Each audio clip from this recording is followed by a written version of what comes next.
Hello everybody. I got a lot of positive feedback on my last Why You're Bad at Cardistry video, so here I am back with a second part, Why You're Bad at Cardistry 2, and this one will be about combos and links, which is a very interesting topic and one that is not well explained at all for beginners and newcomers for whom combos and links look like the coolest and, I guess, trendiest part of cardistry. So hopefully this video will be able to give you some insight onto what everything means and how to start off.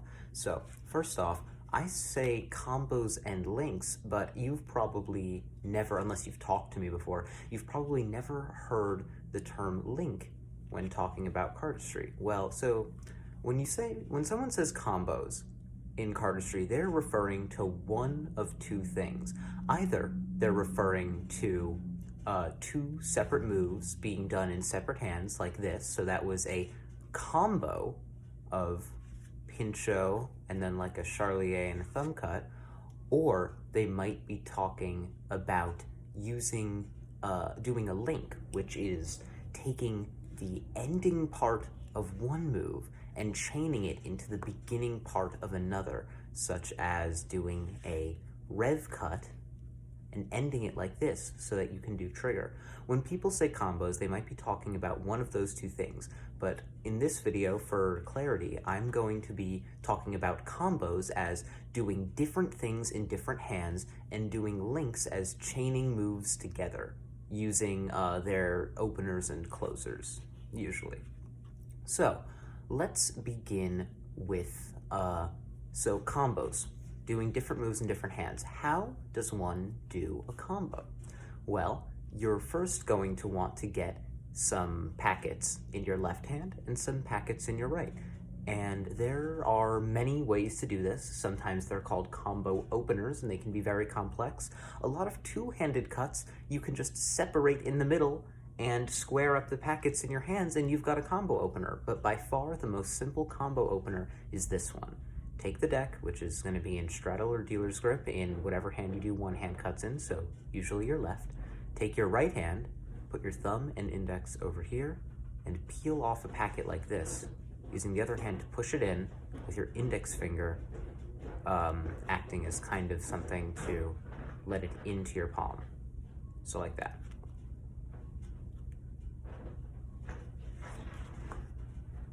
And there you've got, usually you're going to want to have less packets in your right hand or in your off hand because you're going to be doing moves like pincho or ATM that are going to work better with fewer cards or smaller packets, or those are called combo moves. Moves that you do in the right hand that aid in your combo that are usually done with a smaller packet. So that's one.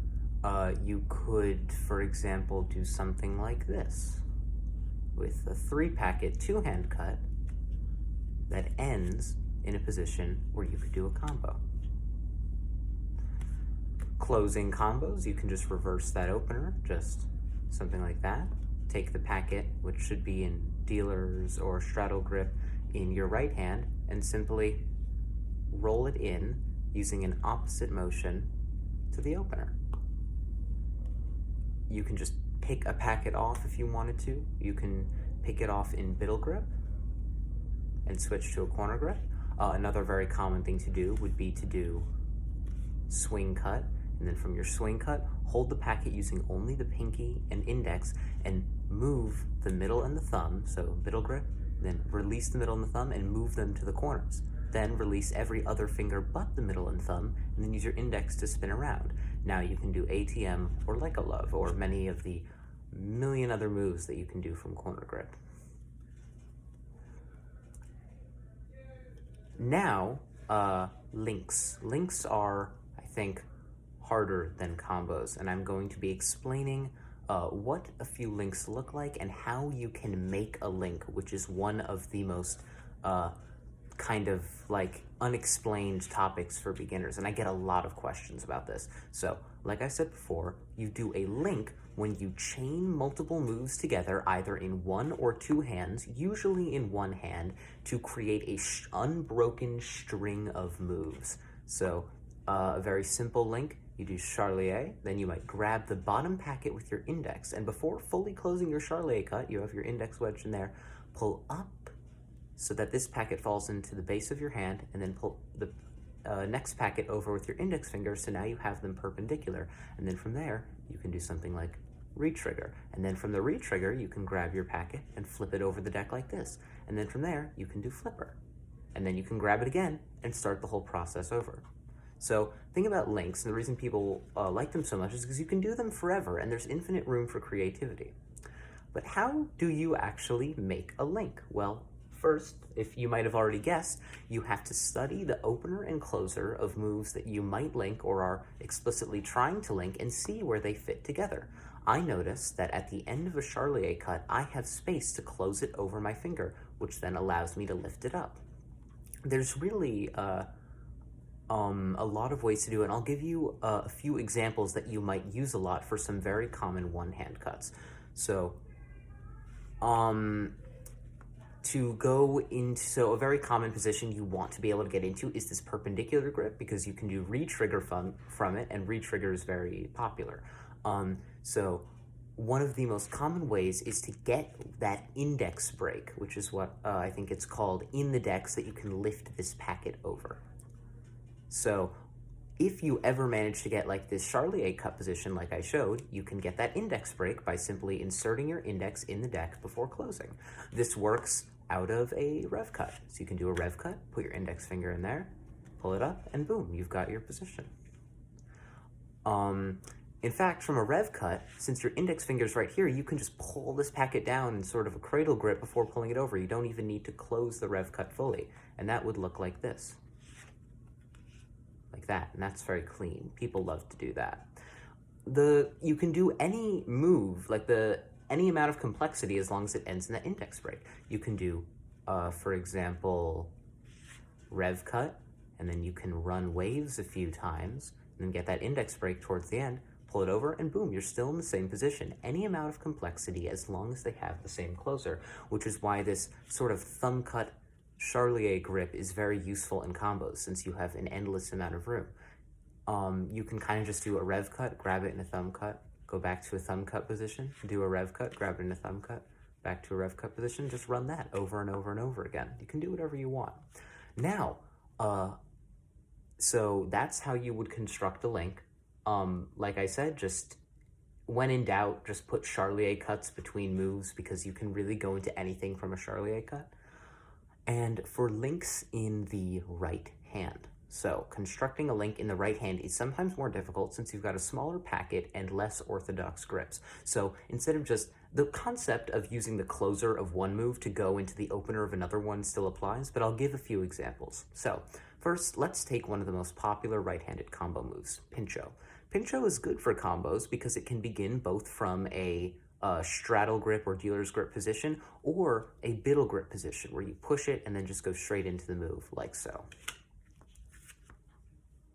So basically, getting into Pincho, you're going to be doing a lot of biddle grips in your combo moves, because you're going to often be starting out with a swing cut. So you can just go from your swing cut, push that into your hand, and then you've got Pincho. If you're going to do that roll that I showed, then you can do Pincho. Then it ends in this biddle grip. So usually you'd stop here, but you can continue to push with your index and then push back with your thumb until it goes past the thumb, index to the corner, and then you can do something like Vesper.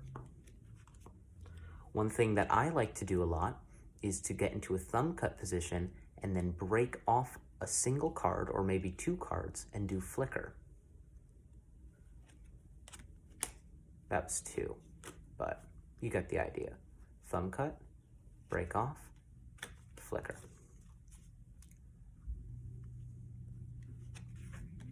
Like so.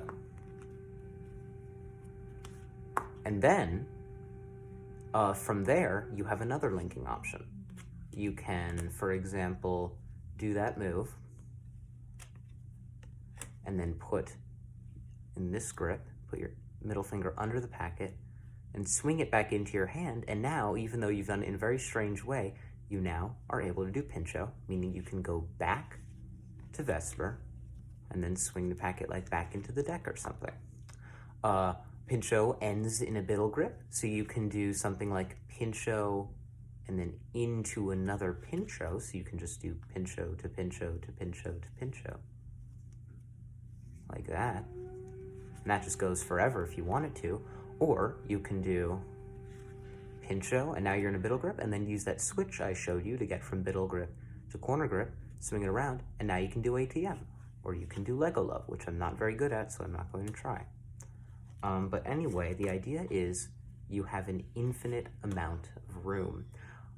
You might want to do an aerial. For that, I recommend learning Oliver Sogard's Dropout and 2-card Dropout, and Bionic, for which there is a tutorial on YouTube. It's basically just one of the parts of the 2-part Dropout, or the 2-card Dropout, that is.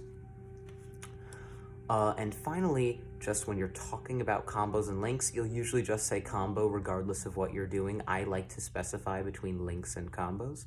But when you're saying the moves you're doing, for combos, you usually say move and move. So for example, this combo is Revolution Cut and Pincho. For links, you'll usually be doing multiple moves, so you'll put 2 in between them. For example, this link is Revolution Cut to Trigger.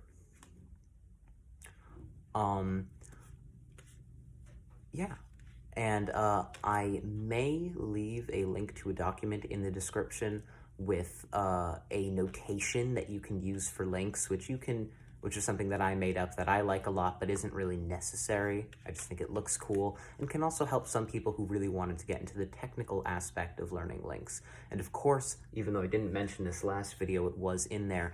In the description, there's a link to a Google Doc for all of the topics that I am planning to cover in Why You're Bad at Cardistry.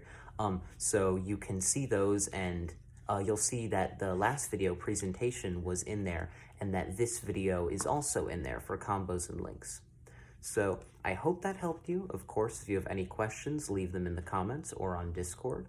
You'll know my Discord tag. It's Rectangular Thoughts on both servers.